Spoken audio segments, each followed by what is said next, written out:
Hey guys, Eric here, and I want to talk to you real quick about thedailydownforce.com. Every day, this website covers the latest news and trends in NASCAR, from silly season right through the checkered flag in Phoenix. Need a new morning routine as soon as you wake up? Well, now you have it, dailydownforce.com. This is the website I use to keep up with the industry, the drivers, and of course, what the community is talking about. And speaking of community, dailydownforce.com is also home to some of your other favorite NASCAR content creators. Plus, they've got all sorts of information that I like to keep bookmarked, like schedules, penalties, ratings, and everything you want to know. Oh, and be sure to check out the merch shop while you're there to find some exclusive diecasts and collectibles. So check out dailydownforce.com, that's dailydownforce.com, and I'll see you in the replies.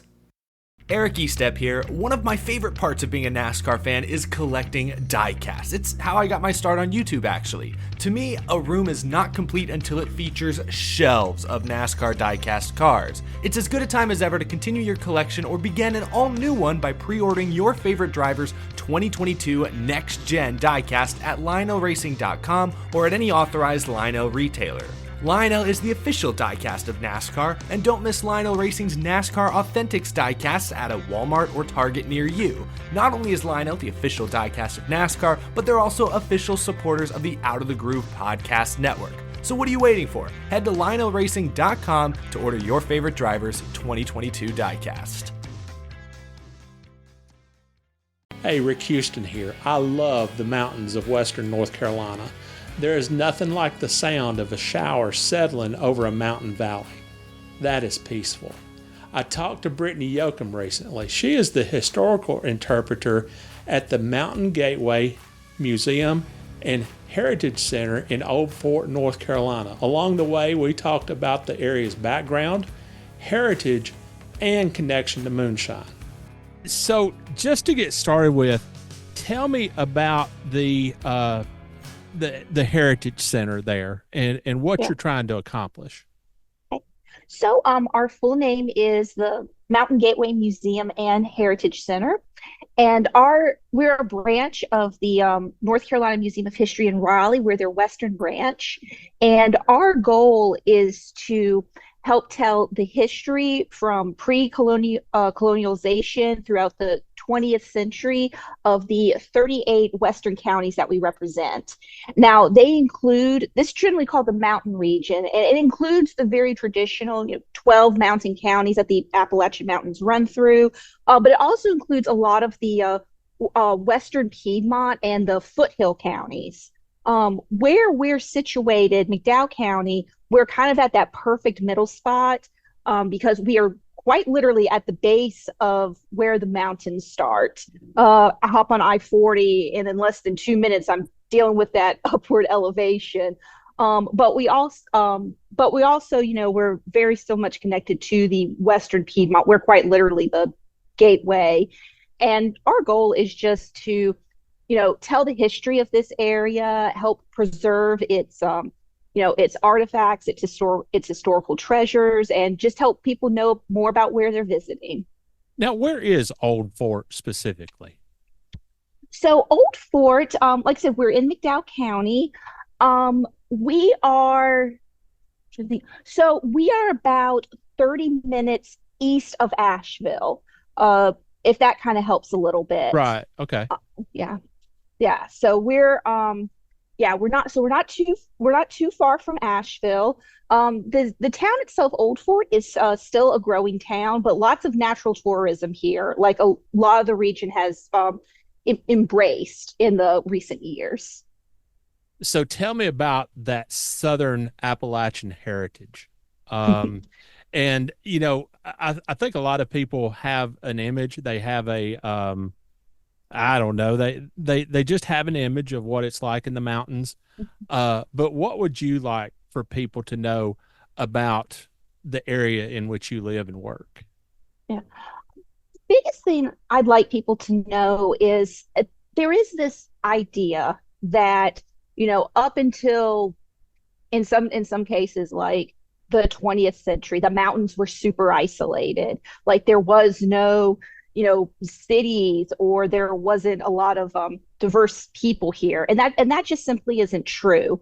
While it was harder to traverse through the mountains up until the time of the railroad, basically, there was a lot of thriving communities and cities here. Asheville is a great example. I mean, Asheville was way before the Civil War, so we're talking before 1861, was a very important thriving city and port with the French Broad River, basically. A lot of big markets were happening over there, and there was a lot of industry around here. There was forestry, there was textile industry, there was a lot of mining that was happening here. So while there were people who were very isolated, that I don't well the stereotype, that wasn't true for everybody. And that certainly wasn't true for the people that lived here in Old Fort or the people that lived here in Marion.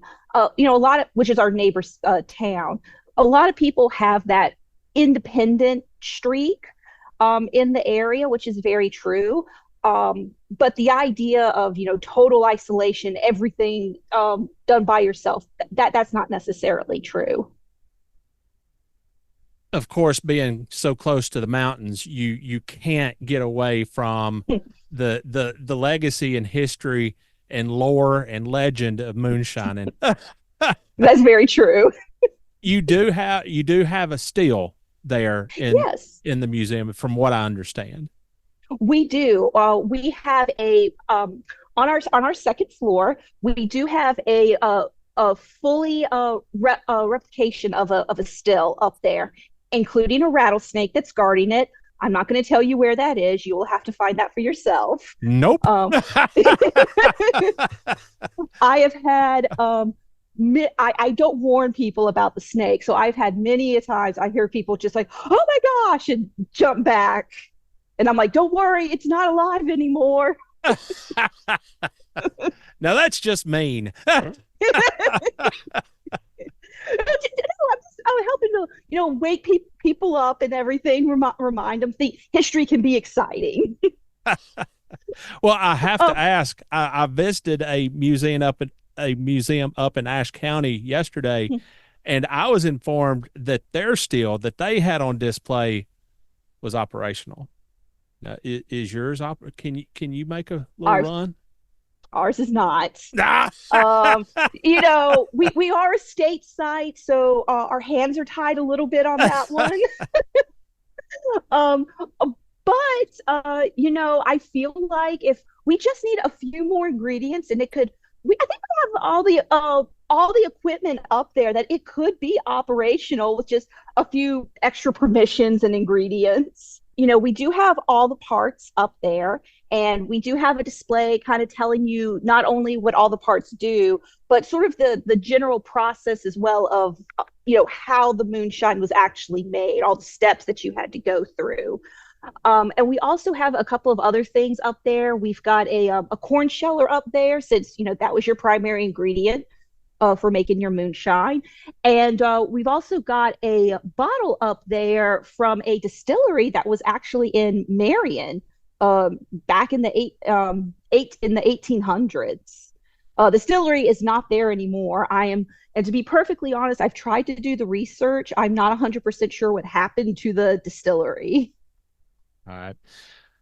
In doing this podcast, it has become, plainly evident, that moonshining was ingrained in the culture of a lot of different areas around the state. Why is that so, do you think? How did it become such a part of people's lives, even though it was quote unquote illegal? I'm going to warn you, Rick. I pulled up my notes for a moonshine presentation I used to do for some people that came through. But basically, moonshining or liquor making here, it in the state in general, I mean, it goes back to the 1700s. Some of the earliest Europeans that were out here a lot of them were the Scots Irish, and many of them were actually very successful distillers, liquor makers. And so when they came out here, what they found was some of the general grains that they would use back in Europe didn't do quite as well here, but corn did. Corn was very well. So, and corn is native to the Americas. So they learned basically how to still do what they were doing back in Europe, but just with a new grain.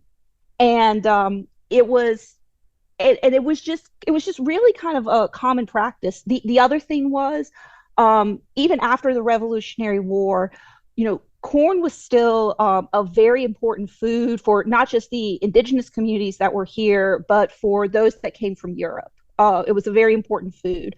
But, at the end of the year, you necessarily couldn't save all your corn, so you would make it into moonshine. And in addition, it was just easier to also sell it in that way. So some of it is just, very, very practical. Just to give you an idea, before the Civil War, there was roughly about, between the mountains of North Carolina and Tennessee, roughly 4 million gallons of grain whiskey was coming out of this region, mainly going up and down the Mississippi River. So at the end of the day, for a lot of these, especially farmers, it was just part of their business, to have this, to do that. What really kind of made a turnover in the business was during the Civil War, to help the Union troops get money and supplies. Taxes started being put on alcohol. And after the Civil War, those taxes stayed because they saw, how much money they were getting in from those taxes. And so to a certain extent, that's kind of when moonshine and stuff like that started going, lack of a better word, underground a little bit, because people didn't want to pay the taxes, which kind of goes back to when some of the original Scots-Irish that were the liquor makers were coming over here. They didn't want to have to pay taxes to England. And England wasn't necessarily going to come but so far west to collect those taxes, so to speak. But it's just been, so just even going back that far is why it's been such a part of the heritage, or not just here, but, kind of all across the state. It's a part of the area's history. And I love that so much. And I love that you guys have embraced it, for better or worse, you've embraced it and included that. I guess my last question would have to be, what would you like for people to know about Old Fort and McDowell County and the area in which you live? Well, I actually, so I used to, when I first got this job, I've been here about 10 years. I did live in Nashville. And recently, my husband, a couple of years ago, we were able to rent a house here. And I just want people to know that if you want to appreciate the natural beauty of the mountains, if you want to appreciate, some more small town, private, kind of vibes, that's what this place offers. There's still a lot of friendly people. There's a lot of some small town feeling, but they still have a lot to offer, especially if you want to appreciate the natural world that the mountains here of North Carolina offer. They're just so beautiful. All right, cool. Anything else you'd like to add? I would love for people to come by and visit the museum, whether you are on your way further into the mountains or whether you're heading east back home. We are open Tuesday through Saturday from 9 to 5 and Sundays from 2 to 5. We are free to visit, and we are always rotating our exhibits here on the first level. So even if you just visit us once a year, you're always going to see something new and you're always going to learn something new. Perfect. All right. Good deal. Good deal. All right. Thank you so much for your time. You're welcome. Sorry if I went a little long about the history stuff, because I was like, I've not gotten to use this in a while. I'm very excited. Listen, I'm always excited to talk to a fellow history geek. All right. All right. Thanks a lot. You're welcome. Have a good day.